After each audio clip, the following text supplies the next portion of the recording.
Good day, folks. This episode is going to be a little different than any of the other ones that I've done before on the show, in that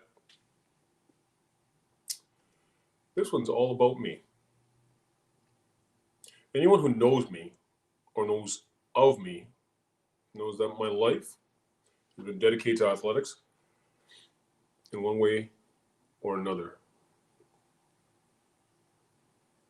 A week ago today marked the 50th anniversary of a fight of the century. And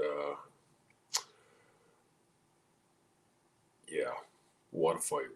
It was between champion Joe Frazier and challenger Muhammad Ali. The slugfest didn't disappoint, to say the least. This week's segments are actually for the next 2 weeks. I'm not going to talk about the man, that being Muhammad Ali, also known as the greatest. But I'm going to talk about why, or more importantly, who made him the greatest. See, to be the greatest, he had to have fought greats. Pure and simple. And I want to showcase exactly why he genuinely was the greatest. Now,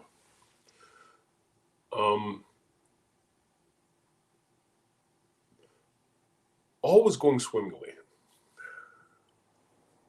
Prepping for these shows and whatnot, until Sunday morning came around, and the internet was littered with the death of another boxing icon.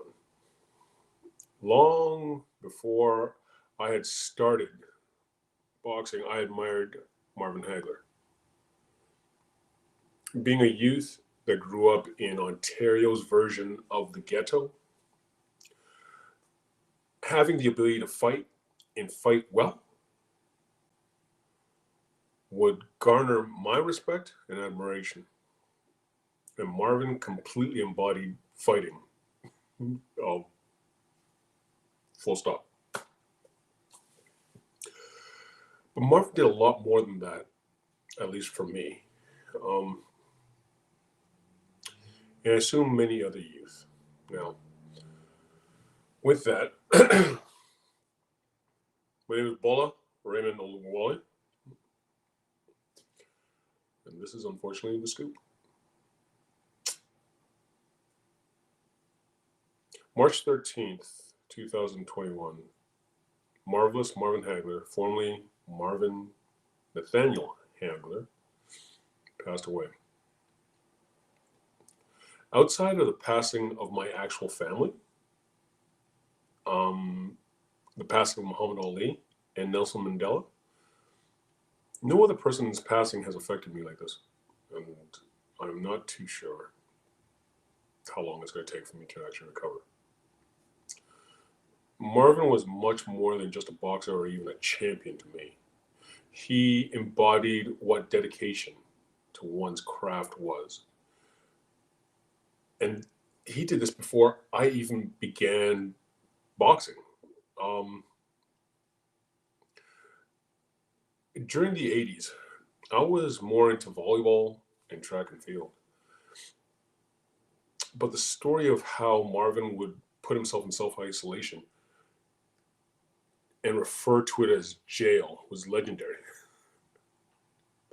It was said that he would do this, like put himself in this scenario to attempt to train harder and hate his opponents for having him go to jail to prepare for them.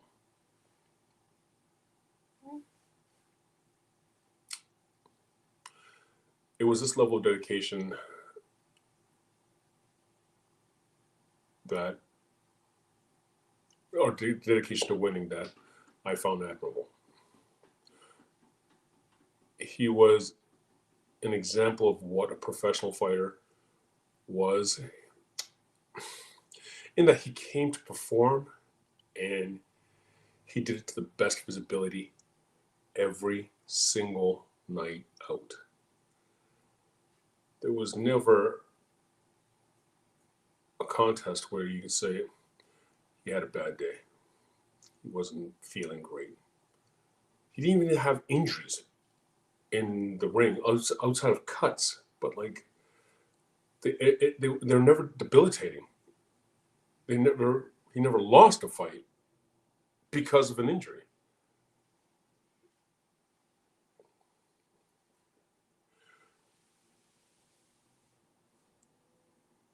A little glimpse into his personal life depicted an athlete who respected his body and treated it like the temple that one would think he should. In that, he wasn't known for partying or indulging in recreational drugs. Also, absolute greats indulge in partying and nightlife. Like, look at Duran, who would balloon up in between fights, only to work diligently down to get to his whatever weight he was happened to be fighting. Marvin started his career as a middleweight, finished his career as a middleweight, did not move, did not waver, pretty much looked the same right from the first time he walked into the ring in his first fight to the very last time. He was just etched out of granite, and he never faltered. You have even the great Sugar Ray Leonard went off and started dabbling with cocaine. Like, this stuff was just so beneath Marvin, you know? Like, it's not even beneath, it's unfathomable. It just would not have happened. And I don't need to talk about Mike Tyson's legendary party days, and hopefully that they're still in his past. But Marvin took this seriously. Actually, he just completely embodied it, you know. And I have to tip my hat to him, because even when it was done, it was done. It was like he didn't waver from the script until it was done.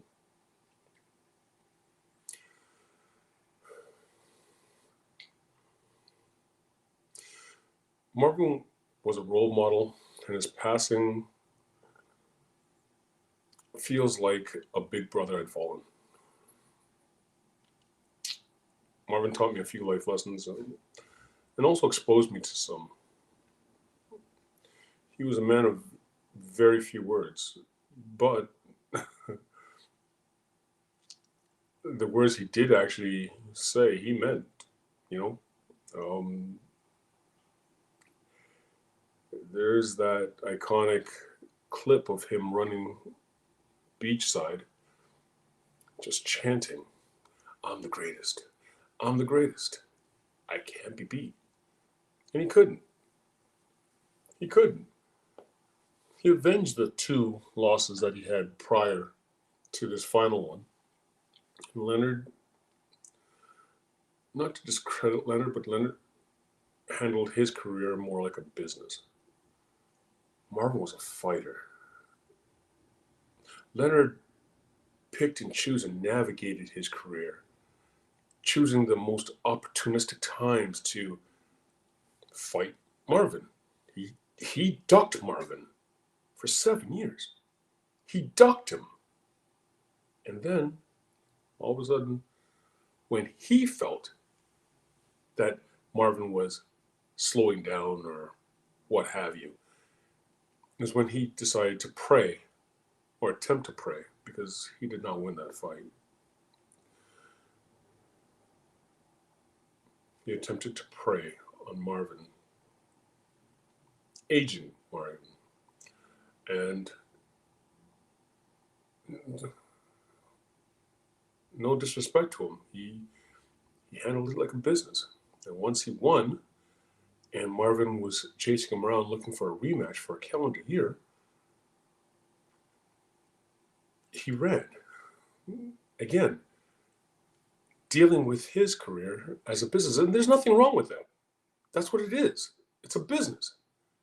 You know, he already got the W. He had nothing to prove. But a true fighter, for me, is more exemplified by the actions of Marvin. In that Marvin didn't care who you were. Actually, he wanted to fight the very best right now. Right now. You know? And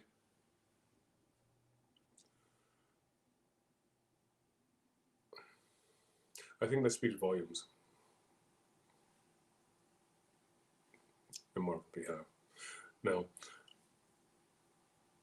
for all his accolades, he didn't come anywhere close to getting the love and respect as his other contemporaries. Marvin's final fight against Leonard.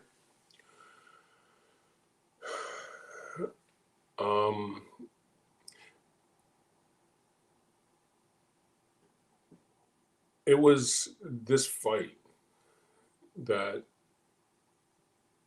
well, first and foremost, this fight garnered Marvin's biggest payday in his career. Not just his biggest payday. Marvin's 12 world title defenses combined do not add up to what he made that one night against Ray Leonard, which is a bit of a slap in the face, but sure. Marvin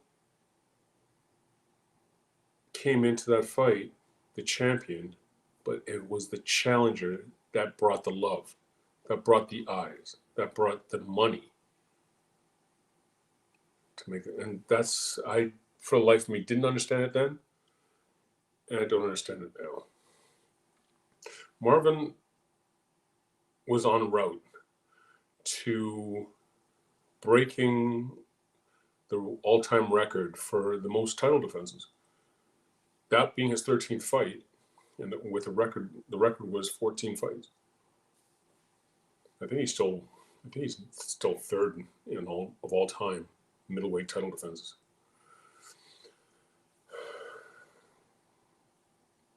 But I don't know.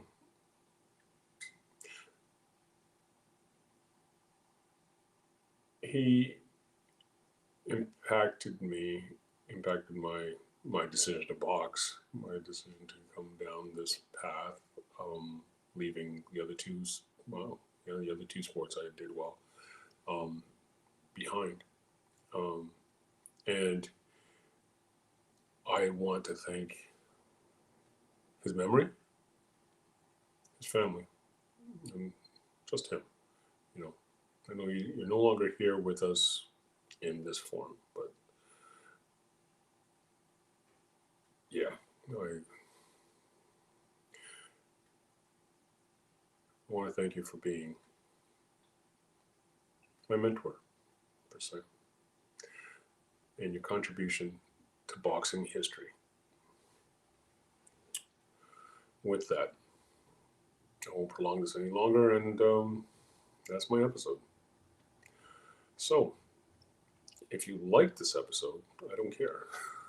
Sorry. Because this is all from me.